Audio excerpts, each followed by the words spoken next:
Hey everyone, welcome to Locked On Lakers for Friday. Brian Kamenetsky, Andy Kamenetsky. Andy, how attached are people to the 2020 championship season for the Lakers? It's the only good one they've had, really, in the last 9. But what does it mean to fans? One of the questions we're asking next on Locked On Lakers.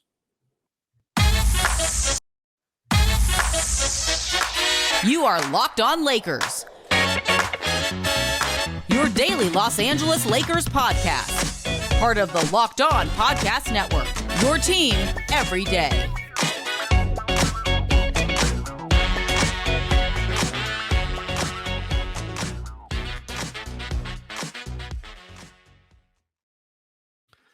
Thanks to everybody for making Locked On Lakers your first listen of every day, Monday through Friday, sometimes on weekends. No matter how you get your podcasts, where you get your podcasts, we always have this thing up and ready for you. Locked On Lakers on YouTube, Andy, allows people to get it even faster and to get the eye candy that is us. We'll get to this question of the 2020 championship and how attached people are to it. Really fascinating and extensive response to a question that you asked on Twitter on Thursday. We're going to try to get to a little bit of Russell Westbrook, a really great comment that we got on the Locked On Lakers YouTube page. It's kind of a jumping off point for a lot of things we're going to talk about today. Yep. But let's start, Andy, here. Jovan Buha at The Athletic, somebody we're hoping to get on the show reasonably soon, has his grades out for the Lakers for the 2021-2022 season. Not surprisingly, the team grade pretty low and all that. It was a bad year. There were a couple of things that stuck out to me in terms of the grades that he assigned people. Was there anything that kind of jumped out to you? You know, it was an A for LeBron. I think Reaves got an A. Russ got a D. What kind of stuck out to you as you went through this? That Anthony Davis got a B-, and that it is a reminder on a bunch of different levels what it means for Anthony Davis not to be an A. Mm-hmm. And I mean, like, you can, it's a great point. You can carp about the grade whatever you want, whether you think it's a B, B+, B-, C, whatever. Doesn't matter. He did not have an A. By no reasonable measurement would you say that Anthony Davis's season was an A, whether by his own standards or by the standards of what the Lakers needed from him. And it is, again, a reminder of what it means for him to not be playing at this level. That was not the only reason things went sideways this season, but you need him back to that level if you want things to get back on path in any meaningful way. Right. It's interesting because, like, it wasn't a B-. I mean, people, we'll tweet it out and people are certainly encouraged to go, read it and all that. But it wasn't a B- because, he was hurt, but otherwise, performed really well. No, I mean, LeBron missed a bunch of games and was still graded high, and I would have given him a high grade myself too. Like, AD didn't play well by by that standard when he was on the floor. He wasn't terrible, but it's a reminder, like you say, the way they set this team up, as much as the goal was to make it easier on LeBron, to make it easier on AD, they set themselves up in a position where they needed both of those guys to be better. And that in and of itself was a terrible idea. And AD didn't meet the standard. So they were 0 for 2 in that regard. To me, what stuck out is, if you look at it, LeBron got an A, AD got a B-. The only other players who get really high grades, one is Malik Monk, who Jovan, I think, gave an A-. And, again, quibble about a little bit of the details, but it's pretty clear Malik was a highlight of this season and played well. Carmelo Anthony got a B+. I might have knocked him down a little lower than that. I think his second half was sort of low-key, not that great. All the rest of the guys that they have that they expected to play, they were all C's, D's. Trevor Ariza wasn't around at the end, didn't get a grade. So, I mean, he probably would have been like a D or an F. Like, they missed on almost everything they did.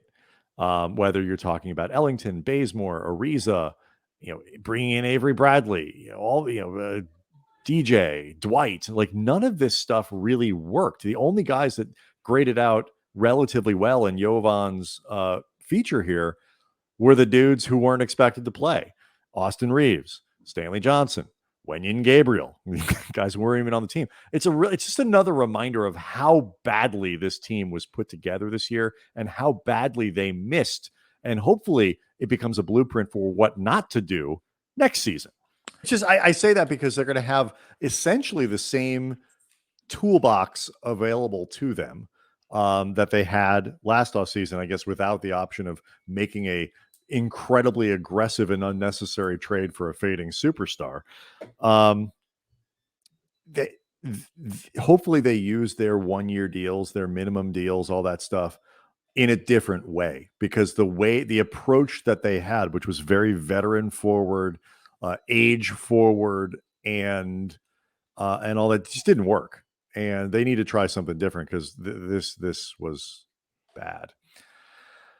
Okay, so Andy, that bleak rundown of the Lakers roster this year gets into a great comment that we got from a watcher, a viewer named Socrates Thalassos on YouTube, on the Locked On Lakers YouTube channel.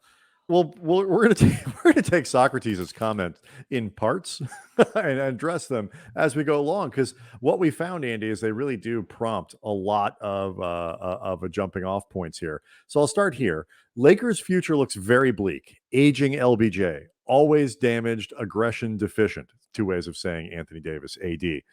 No draft picks. Expected to trade 20. What? I said, damn. Always damaged. Always. I came up with Data Davis. I thought that was a little nicer, but always damaged is accurate, more accurate than I would like it to be. No draft picks. Expect them to trade 27 and 29 to help with next year to get off Russ. A passive aggressive drama fuels the next 3 years of LBJ, since I think he probably will sign the extension because he wants to stay in LA, not because he wants to stay with the Lakers. Pause. You had some thoughts about that concept of LeBron staying, but not necessarily because he wants to stay with the Lakers. He wants to be a Laker, motivated by winning titles with the Lakers. I'm not saying, again, that's true, but this is a perspective outcome here that Socrates is pointing out. Well, yeah, I mean, there, like we said, there are a few points in Socrates' comments that we're going to end up breaking down, but that first part of just how much does it matter why LeBron stays? Like, is he staying mainly because LA, his family's here, creature comforts, outside businesses, not wanting to start over again?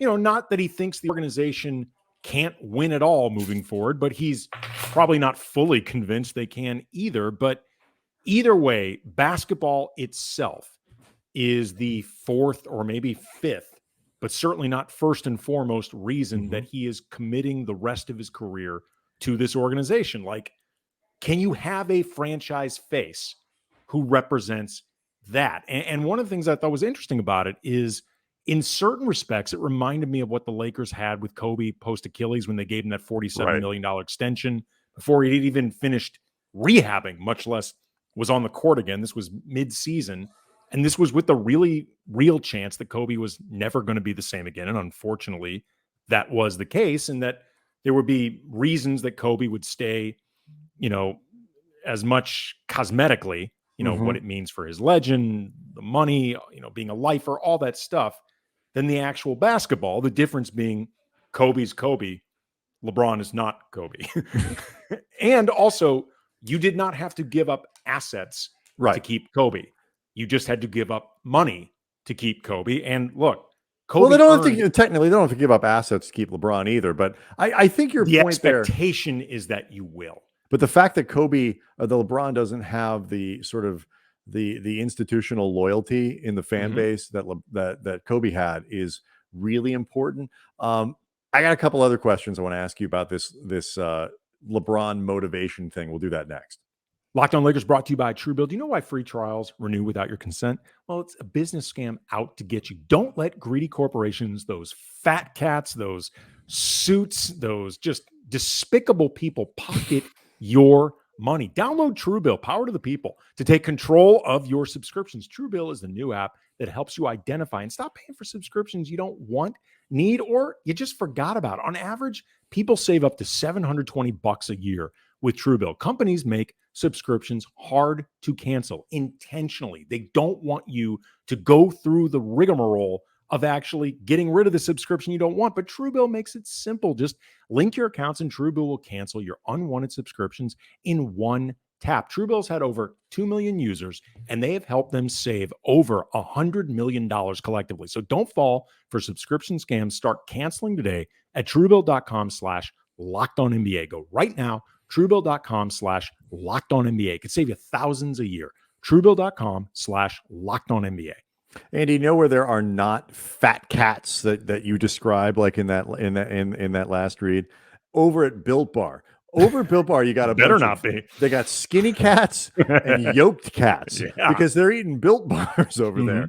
Like, you know what they're eating? The Puffs. Have you tried the Puffs? If you haven't, you're missing out on one of the best Built Bars ever. They are the first protein fused in marshmallow, fluffy, marshmallowy, not just a protein bar. They're a treat, and they're covered in 100% real chocolate. Puffs are a fan favorite with some incredible flavors like cinnamon churro and coconut marshmallow and banana cream pie, and they're all really good, and they're all covered in 100% chocolate, including the Puffs, and they're low calorie, again, skinny cats, high protein, yoked cats, and you replace all your candy bars with these. They're better for you, and they taste just as good. So go to Built.com and you scroll down to the macros chart. You'll be blown away by all the things you see. 4 grams of sugar, 4 net carbs. Those are really low numbers. 17 grams of protein. That's a big high number where you want to see one of those. So I would encourage you, and the skinny yoked cats over at Built would also encourage you to go to Built.com and use the promo code LOCK15, get 15% off your order. Again, the promo code LOCK15 for 15% off at Built.com. It's an interesting question, Andy, as to what like the motivation is for LeBron, because like you say, he's not going to have the institutional loyalty that Kobe has. He will never have the institutional loyalty, and I don't think he expects. I don't think he ever expected to get it. I think he'll always be appreciated for the title, and hopefully there'll be more good stuff in the future. I do disagree with you, the idea that you're expected to give up assets.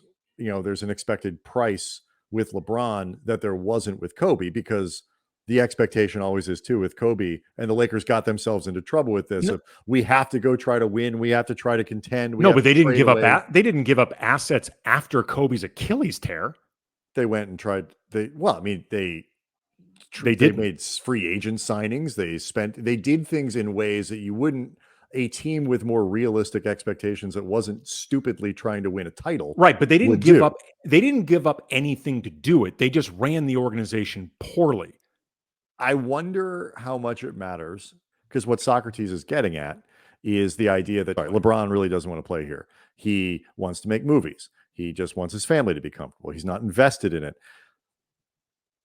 If he plays hard, which he will, if he is committed on the court to trying to win and trying to play at the highest level, if he really just wants to say because he's comfortable here, I don't think it matters. That part of it doesn't matter to me, as long as the on-court product and the on-court commitment doesn't really wane. I think it matters if your franchise face doesn't truly believe that you can win a championship. I think that matters. I mean, look, we could see it this year with LeBron around the trade deadline. It was obvious he didn't believe what was going on, with good reason, and that grew disruptive. And I think there's a trickle-down effect from it. But I will say, I agree with you there. But I am wondering that in this sort of future, it depends really a lot on what we talked about this for Thursday's show. Like, what do the Lakers think they're going to be this year? What kind of team? We'll start with just the year that's in front of us, where LeBron is here, or it could be the next 2 years, what they have in front of them. If they go through the pageantry of we're a title team, we think we're one of the elite teams in the league, and they sort of bring everybody out to do the dog and pony show, then I think it could matter more, because it changes. If, as Dan Wojcicki talked about, they recalibrate to be like, you know what, we got some work to do to get back to the top. We're going to make the playoffs this year. We're going to be a solid team, and by the end of the year, we are going to try to put ourselves in a position to where we think we can go and contend. Then I think it changes the calculus of what LeBron has to go out there and pretend to do as the face of the franchise. Everybody needs to buy into what they think they can do. So LeBron doesn't have to pretend that the team is a championship caliber team right away, that they're going into the season with this as the championship or bust kind of thing, because this is what we're built for. And the organization doesn't have to do that either. That means they all have to be on the same page on, hey, LeBron, we might not be able to win you a title this year. LeBron has to be able to say, okay, put together the most competitive team you possibly can. I'm comfortable here. I want to stay. It involves maybe a level of communication between front office and star that I don't know if they have. Well, it's also a level of communication between franchise and fan base that's pretty nuanced, and I think not necessarily that easy to sell. I don't know about that either. I actually think, from their perspective, I think that is a difficult sell. I think they're wrong. Rob Pelinka and Jeannie Buss and whatever came out. I'm not talking about tanking next season. They don't have a pick.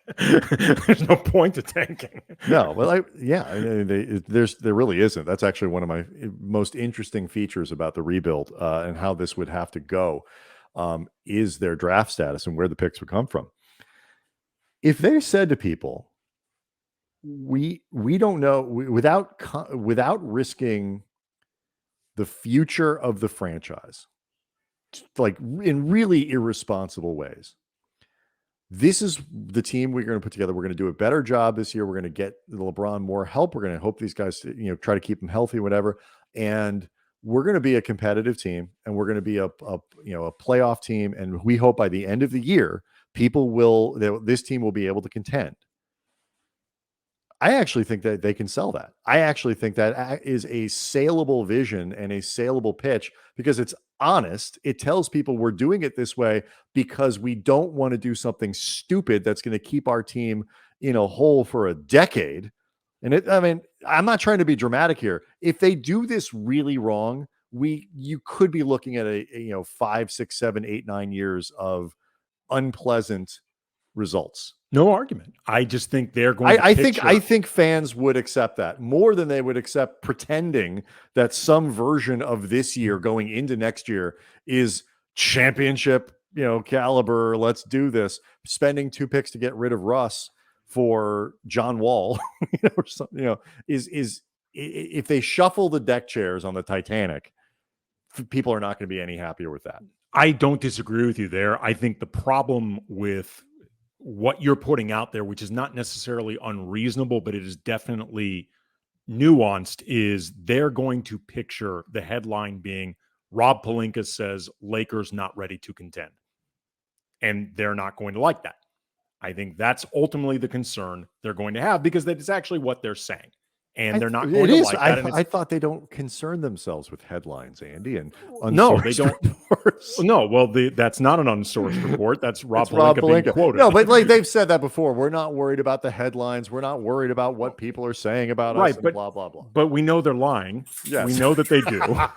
And again, I don't think with this organization's ethos, and again, the idea that you have LeBron James, that the guy is turning 39, he's going to be in his 20th season next year. There is only so much longer you can do this. You can question just the logic of what's the point of doing this if you're not damn sure you can contend. Right. If LeBron is dead set on winning a title next year, he should ask for a trade. And he absolutely would. Right. If he is dead set on winning a title next year, then he should go find a different place to play, because the odds of the Lakers are a mile away from the best teams in the league. Strange stuff happens. Look at Phoenix. Devin Booker is suddenly injured. And I still think they get out of the series with the Pelicans, but if you have to face Golden State without Devin Booker, it's a different deal. And absolutely, or even a Dallas team if Luka comes back, whatever it is. The Lakers are a mile away from that, and so LeBron knows that. He's not an idiot, and so if he feels like he wants to win a title next year, he would ask. Right, but it does though take you back full circle to Socrates' original question, which is just the idea of LeBron deciding that he is okay with his the twilight of his career, the last of his productive years, being spent in a situation where he knows there is a very reasonable chance that he will not win a championship, that he may not get past 1 or 2 rounds in the playoffs. And if somebody of LeBron's stature is okay with that, I can understand where a fan would question his overall commitment to the franchise. I don't think it is unreasonable to question that. It doesn't make LeBron a bad person. I think he's got to be committed to whatever the mission of the franchise is.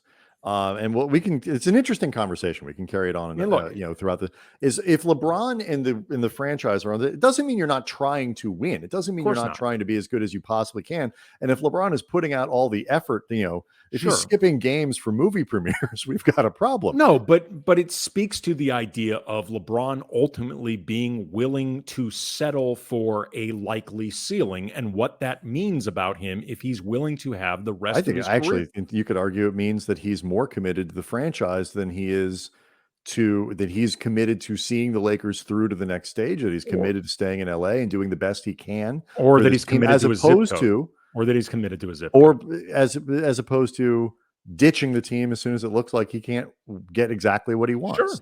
Again, I didn't say any of this makes LeBron a bad person or Machiavellian. No, but there's an implication that he's not, that in terms of the, he wouldn't be going out and trying or caring about winning. I never said that he wouldn't be trying. I've never said that. I don't or that think that he wouldn't be able to be the face of a franchise if he understands that we might not be able to win a title this year. Then nobody can be the face of the franchise. For the face of this particular franchise, when you're LeBron, I mean, just look, dude, this is the world that the Lakers live in and that the Lakers have always sold. I'm not saying that if LeBron says yes to this for his future, that there's anything wrong with LeBron. I'm saying I understand what Socrates is wondering about.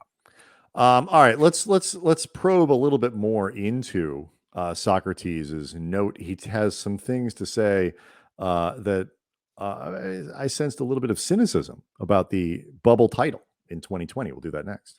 Locked On Lakers brought to you by BetOnline. BetOnline.net, your number one source for all your betting stats and sports info. Find all the latest sports development, league reviews, news, including the NBA playoffs, which awesome first round so far. Like this is really fun, I imagine, to be betting on, because it is fun just to watch. So you want to put a little bit of action on that, make it even more interesting. Plus, Major League Baseball going on right now. If you're still a little bit unsure about where the season could take you, go to betonline.net. Their MLB previews are really helpful for both the AL and NL. I'm sure a lot of you people listening right now, you're Dodgers fans, a lot of confidence in the Dodgers as a mechanism for your betting. BetOnline, your continued source for all your sporting wagering information, from live betting to playoffs, esports, and more.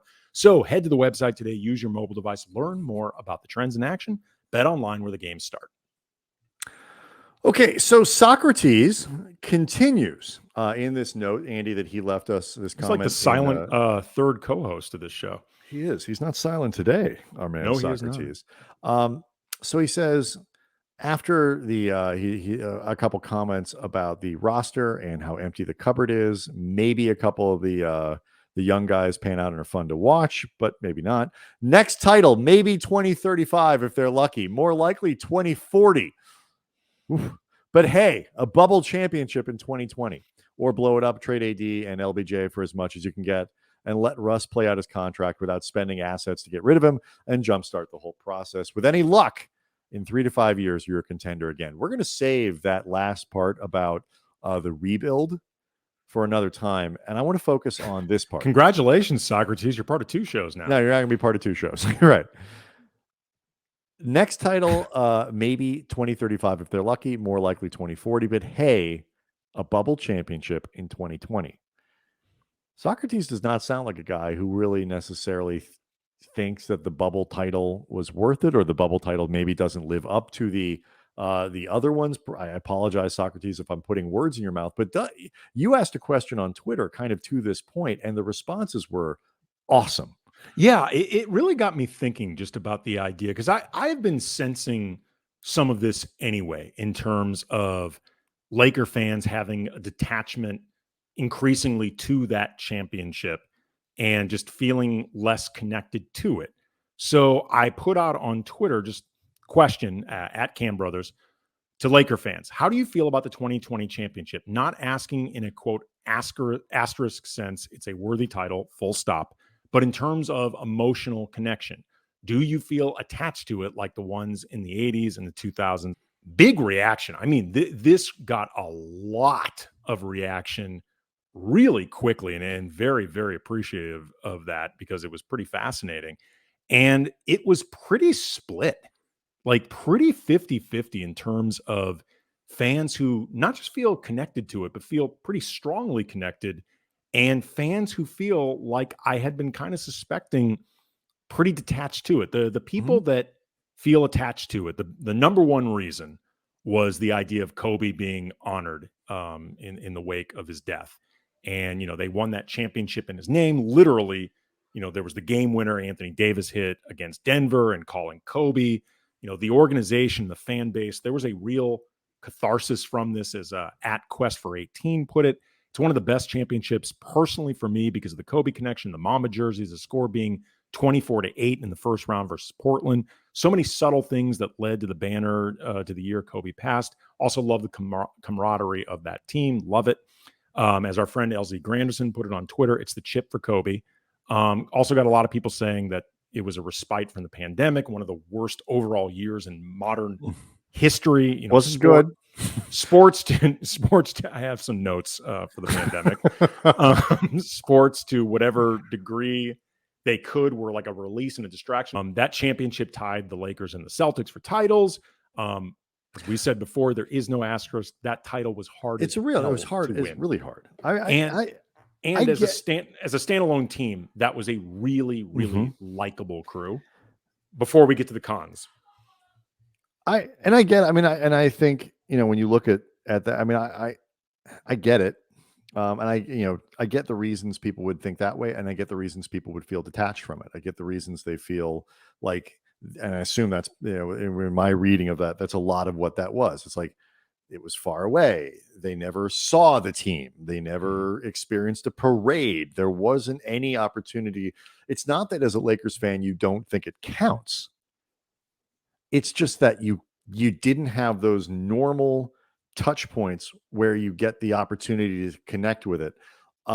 Even to the point of, I can't go to the game, but I can go to the sports bar and watch it with all my buddies. I can do, and so it was just a bunch of us were over weird. at some guy's house, and we were all watching it together, like 30 deep in somebody's man cave. We I went to my favorite bar with all my friends. Like, you know, I there's no way I could pay. I couldn't even pay to get into the upper deck, but I watched it with my buddies. Like, none of that was there. And so I understand a certain detachment. There was also too, and this was something that came up a lot in people's responses, in terms of what's led them to feeling detached to that team. It was, as I mentioned before, a likable team that one season, but it was really, really mercenary in terms of the setup with the stars. You know, LeBron was not an original Laker. Anthony Davis was not an original Laker. And they had to trade a lot or move a lot of guys just to get those two in the house. Since then, it has been so dismantled, it's basically unrecognizable now. Like, you have LeBron and AD, who has been an absent star in a lot of ways since winning that championship. And that's basically it, because THT was not a factor in that title run. And Dwight, even if he's back next season, he's going to be a bit player. He was in and out of the rotation. And he left. He wasn't here. He wasn't here the next year. And, you know, there feels like, for a lot of fans, them talking to me, and this is something that I relate to because I am somebody that gets sappy and sentimental about the homegrown guys. Like I've said before, I've always wanted to see the Earth 2 version of what would happen with the Lakers if they had kept the majority of Ingram, Randall, Lonzo, Kuzma, Hart, whatever combination they could pay for, surrounded by whatever. Right. I would love to see what that looked like. Also, too, Brian, this separate note got me thinking about just the bar for Laker legends and like what it takes to be a Laker legend. Shaq's 8 seasons, Brian, as a Laker, included 3-peat, 3 finals MVPs, 4 finals appearances, a league MVP, consensus most dominant player of his era. And as a Laker, he is no higher than 5th among gloats because he's not going to pass Kobe, Magic, West, or Kareem. That's insane. That's pretty impressive. Yeah, that's nuts. But to your point, like I think that mercenary aspect is interesting. That'll give you my reason for being sort of the reason I don't look at the 2020 title as a sort of comforting point of like, hey, but this happened, and like, you know, there's there's potential for good here. But you know, that mercenary aspect is interesting because like when you think about your favorite teams and your title teams, it's not just the stars. I mean, obviously it's Kobe, it's Pau, it's Magic, it's Kareem, whatever. People gravitate to the role guys. They gravitate to Robert Ory, to Brian Shaw, to Derek Fisher, to, you know, Kurt Rambis, and a little less now, but more then, and all that. Yeah, and obviously when those guys disappear as fast as they did from that roster, you can't do that. But let me tell you my reason for why I look at 2020 and I don't go like, yeah, but they won a title 2 years ago. You can get back. My problem with the 2020 title is that the context, when you try to think about how do we reshape what the Lakers are and can get them back to that place, the context of that title, God willing, can never be repeated. The main concern that we have right now about Anthony Davis and LeBron James, they can't stay healthy. They won't be on the court. They will not be available when you need them to go through a playoff run. How did they get them ready to go through a playoff run? They took a break for 2.5 months, whatever it was. You can't do that again. And so while you can take some lessons about the roster construction and how they put that together, you may not be able to repeat it because of the way that they've hamstrung themselves. The fundamental thing about health and that guarantee of getting LeBron and AD into the playoffs feeling good and feeling healthy cannot be repeated again. And so that to me is what makes me look at that year and go, it was great. It was awesome. It was unusual. It was something people will study. It's also kind of irrelevant for where the Lakers need to go in ways that other title seasons aren't. That's my takeaway from it. You know, it's funny too, like the idea of how much has been dismantled since that championship, and the dismantling has, led to negative places, where we are now. That championship roster has been increasingly, and for a lot of fans, maddeningly, dismantled. Mm-hmm. And there's two things about that before we go that I just wanted to read comments on Twitter. First from Tommy Liebacker. Treating Vogel the way they did tells me the Lakers don't even take the championship seriously, which that's a good. I was like, oof, 4 stars for that one. I was like, I got nothing. There was also, though, a comment from Eraserface that I thought summarized this really nicely. The connection to the 2020 title is on par with all the others. Satisfaction level, though, is disappointing. It was catharsis for an incredibly difficult year, Kobe, world events, etc. But without a parade and the quick regression and roster turnover, it stings to think about what could have been. Although that was actually a really good way of summarizing just how singularly unusual that championship is, just in NBA history, but I think also for Laker fans. So, Socrates, congratulations. As Andy mentioned, you will be part of another show going forward, because your comment about Russell Westbrook brings up something that I think I've touched on, but maybe I don't think we've gotten to it in a lot of detail. Like, what would a proper rebuild look like for the Lakers? And it would be bizarre in so many ways that I'm not totally sure people have thought about. So we'll get to that maybe for Monday's show at some point next week. We're trying to obviously line up some guests so that has some influence on what we talk about and when. Locked on Lakers on YouTube. Make sure you check that out. And we appreciate all the support, and we'll see everybody on Monday.